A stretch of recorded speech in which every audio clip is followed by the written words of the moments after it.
పచ్చని పొలాలు, కొబ్బరి చెట్లు, మామిడి తోటలు, చిన్న చెరువుతో అందంగా ఉండే గ్రామం పేరు ఆనందపురం. ఆ గ్రామ ప్రజలు ఎంతో కష్టపడి పనిచేసేవారు. రైతులు ఉదయం సూర్యోదయానికి ముందే పొలాలకు వెళ్లేవారు.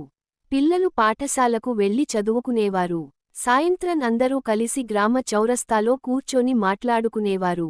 ఆ గ్రామంలో రాము అనే బాలుడు ఉండేవాడు. అతనికి తన గ్రామం అంటే చాలా ఇష్టం. గ్రామం ఎప్పుడూ శుభ్రంగా, అందంగా ఉండాలని కోరుకునేవాడు. ఒక రోజు పాఠశాల నుండి వస్తుండగా చెరువు దగ్గర చాలా ప్లాస్టిక్ చెత్త కనిపించింది. ఆ చెత్త వల్ల నీరు కలుషితమవుతోంది. పక్షులు, జంతువులు కూడా ఇబ్బంది పడుతున్నాయి. రాము వెంటనే తన స్నేహితులను పిలిచాడు. మన గ్రామాన్ని మనమే కాపాడాలి. అందరం కలిసి ఈ చెత్తను శుభ్రం చేద్దాం అన్నాడు. పిల్లలందరూ అతని మాటకు ఒప్పుకున్నారు. మరుసటి రోజు చేతి తొడుగులు, సంచులు తీసుకుని చెత్తను సేకరించడం ప్రారంభించారు. వారిని చూసిన గ్రామ పెద్దలు కూడా ముందుకు వచ్చారు. రైతులు, మహిళలు, యువకులు అందరూ కలిసి చెరువు పరిసరాలను పూర్తిగా శుభ్రం చేశారు. తర్వాత ప్రతి ఇంటికి వెళ్లి ప్లాస్టిక్ను ఎక్కడ పడితే అక్కడ వేయకూడదని వివరించారు.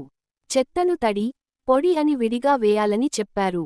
కొన్ని రోజుల తర్వాత గ్రామంలో చెట్లు నాటే కార్యక్రమం నిర్వహించారు. ప్రతి కుటుంబం కనీసం 2 మొక్కలు నాటాలని నిర్ణయించారు.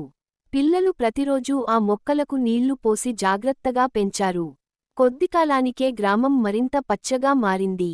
చెరువు నీరు కూడా పరిశుభ్రంగా కనిపించింది. ఒక నెల తర్వాత జిల్లా అధికారులు గ్రామాన్ని సందర్శించారు. గ్రామం పరిశుభ్రత, పచ్చదనం, ప్రజల ఐక్యత చూసి ఎంతో ఆశ్చర్యపోయారు. ఇది ఇతర గ్రామాలకు ఆదర్శం అని ప్రశంసించారు. గ్రామానికి ఉత్తమ పరిశుభ్ర గ్రామం అనే పురస్కారం అందించారు. ఆ రోజు గ్రామంలో చిన్న వేడుక నిర్వహించారు. గ్రామ పెద్ద మాట్లాడుతూ, ఈ విజయం ఒక్కరి వల్ల రాలేదు. మనందరం కలిసి పనిచేసినందువల్ల వచ్చింది. ఐక్యత ఉంటే ఏ పని అయినా సులభంగా పూర్తవుతుంది అని చెప్పారు. రాము ఎంతో ఆనందపడ్డాడు. చిన్న ప్రయత్నం కూడా పెద్ద మార్పుకు కారణమవుతుందని అతను గ్రహించాడు. అప్పటి నుంచి ప్రతి నెలా గ్రామ ప్రజలు కలిసి శుభ్రత కార్యక్రమాలు నిర్వహించడం అలవాటు చేసుకున్నారు. పిల్లలు కూడా పెద్దలను అనుసరించి గ్రామ అభివృద్ధిలో పాల్గొన్నారు. కాలక్రమేణా ఆనందపురం అందమైన, పరిశుభ్రమైన, పచ్చని గ్రామంగా పేరు తెచ్చుకుంది. దూరదూరాల నుండి ప్రజలు వచ్చి ఆ గ్రామాన్ని చూసి ప్రేరణ పొందేవారు. గ్రామ ప్రజలు ప్రకృతిని ప్రేమిస్తూ, పరస్పరం సహకరిస్తూ సంతోషంగా జీవించారు. నీతి, ఐక్యత, పరిశుభ్రత